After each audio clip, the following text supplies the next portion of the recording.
Você certamente já reparou que tem um monte de tipo de igreja, né?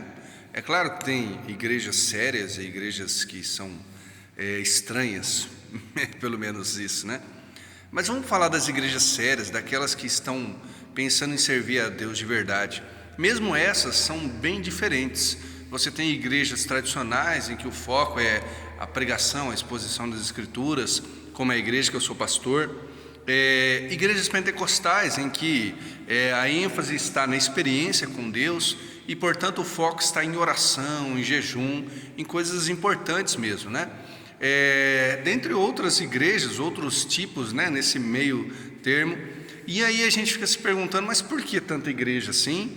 E é claro que é um problema aí das milhares de denominações, mas eu fico pensando que esta maneira de ser das igrejas traduz um pouco do que lá em Efésios 3 é chamado de multiforme sabedoria de Deus. Deus tem a sua sabedoria, inclusive distribui os seus dons ao redor da igreja.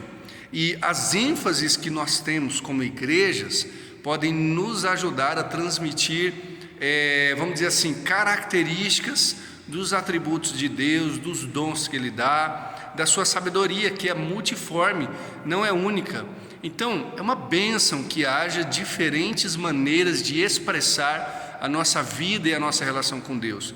Diferentes ênfases, todas essas precisam ser pautadas nas Escrituras, precisam ser baseadas no Evangelho de Jesus. Mas, às vezes, a ênfase está numa vida de oração, por exemplo, numa experiência com Deus. Às vezes, a ênfase está no compartilhar da palavra, enfim, no conhecer as Escrituras. Mas a questão que eu penso é que, é claro que Deus me deu um chamado, me deu uma ênfase. Como pastor eu tenho uma característica, mas eu posso olhar para o outro, para aquele que é diferente de mim, de certa maneira, não julgando ele, mas dizendo glória a Deus, porque Deus deu para ele um dom, uma ênfase, um foco diferente, e eu posso ajudá-lo na caminhada, mas também posso aprender com ele.